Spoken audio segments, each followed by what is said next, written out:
एक ऐसा राजा जो अपनी भोग विलासिता को पूरा करने के लिए, अपने मन को संतुष्ट करने के लिए इस हद तक चला गया कि अपने जवान बेटे की उम्र भी चुरा ली। नमस्कार प्रिय मित्रों, आपका स्वागत है हमारे YouTube चैनल प्राचीन समय मंथन पर।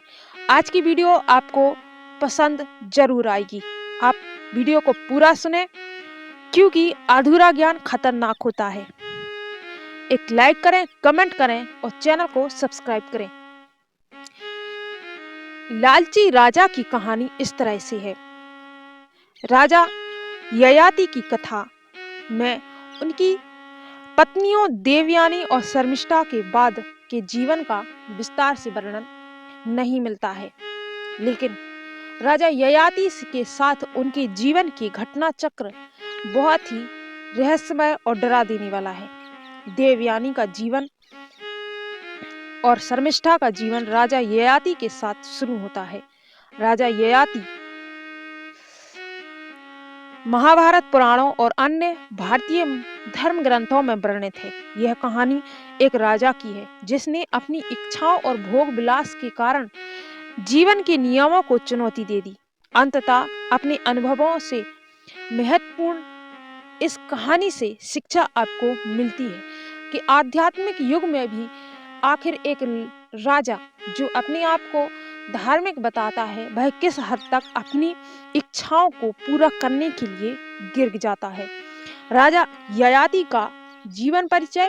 राजा ययाति चंद्रवंश के प्रसिद्ध राजा थे। वे नहुस के पुत्र पुरु और यदु, तुर्वसु, अनु, द्रुहा के पिता थे। उनका विवाह शुक्राचार्य की पुत्री देवयानी और दैत्यराज बृहस्पति की दासी शर्मिष्ठा से हुआ। ययाति न्यायप्रिय, वीर और धर्मपरायण राजा थे। दरअसल देवयानी के साथ तो उनका प्रेम विवाह हुआ, लेकिन बृहस्पति ने राजा ययाति के साथ अपनी पुत्री को भेज दिया। शर्मिष्ठा और राजा ययाति की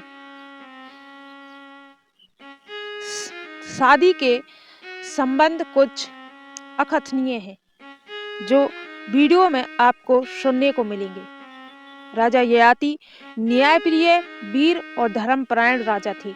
उनके शासनकाल में प्रजा सुखी थी, लेकिन उनकी कहानी का मुख्य केंद्र उनकी इच्छाओं और वासनाओं का परिणाम है।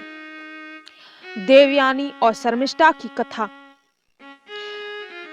दरअसल देवयानी और शर्मिष्ठा दोनों सखी होती हैं।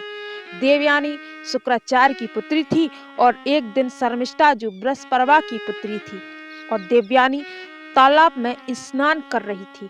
खेल खेल में दोनों के बीच विवाद हुआ और शर्मिष्ठा ने क्रोधित होकर देवयानी को पानी में धक्का दे दिया।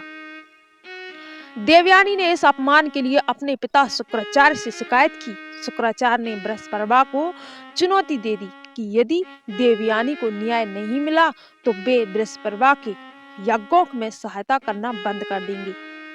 बृहस्पति ने अपनी शर्मिष्ठा को देवयानी की दासी बना दिया।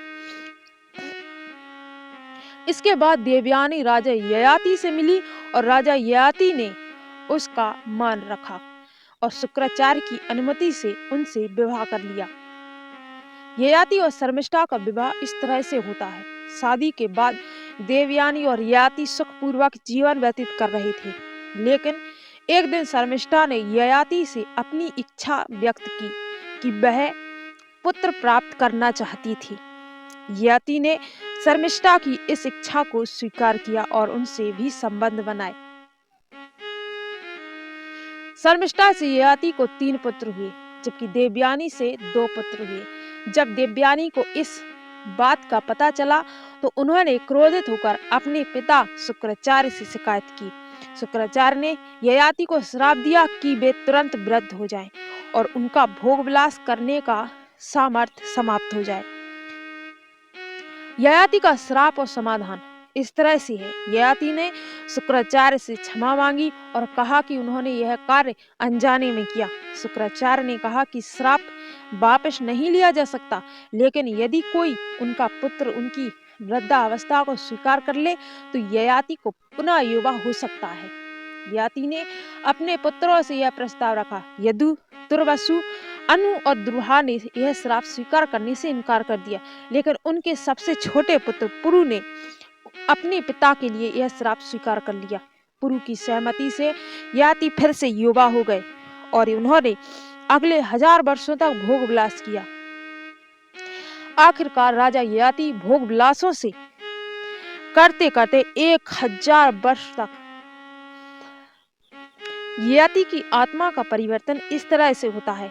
1000 वर्षों के भोग विलास के बाद भी ययाति संतुष्ट नहीं हुए। उन्होंने अंततः यह महसूस किया कि इच्छाएं अग्नि के समान हैं, जो जितना अधिक ईंधन पाती हैं उतना ही भड़कती हैं। उन्होंने यह निष्कर्ष निकाला कि सच्चा सुख केवल त्याग और आत्म संयम में है। ययाति ने अपना राज्य पुरु को सौंप दिया और वन में तपस्या करने के लिए चले गए। उनके अनुभव और ज्ञान ने यह सिखाया कि जीवन का अर्थ केवल भोग विलास नहीं, बल्कि धर्म, सत्य और पर आत्मज्ञान में है। इस कहानी से शिक्षा हमें यह मिलती है कि इच्छाओं का त्याग करना ही सच्ची संतुष्टि का मार्ग है। अपने कर्मों के परिणाम स्वरूप भोगना अनिवार्य है। त्याग और संयम धर्म का पालन करना मानव जीवन का मुख्य उद्देश्य है। इस कहानी का निष्कर्ष यह निकलता है कि राजा ययाति की कथा भारतीय साहित्य और दर्शन का एक महत्वपूर्ण हिस्सा है। यह कहानी केवल एक राजा के जीवन का विवरण नहीं है, बल्कि मानव जीवन की गहराइयों को समझाने का प्रयास है। ययाति के अनुभव में हमें जीवन को सही दृष्टिकोण से देखने और अपने कर्तव्यों को समझने की प्रेरणा देते हैं। राजा ययाति के बाद उनकी पत्नियों का क्या हुआ, यह धर्म ग्रंथों में कहीं नहीं मिलता, लेकिन पति के जाने के बाद अक्सर पत्नियां अपने पुत्र के पास ही रहती हैं। तो शर्मिष्ठा और देवयानी भी अपने पुत्रों के साथ उनके राज्य काज में सुखपूर्वक रहने लगी।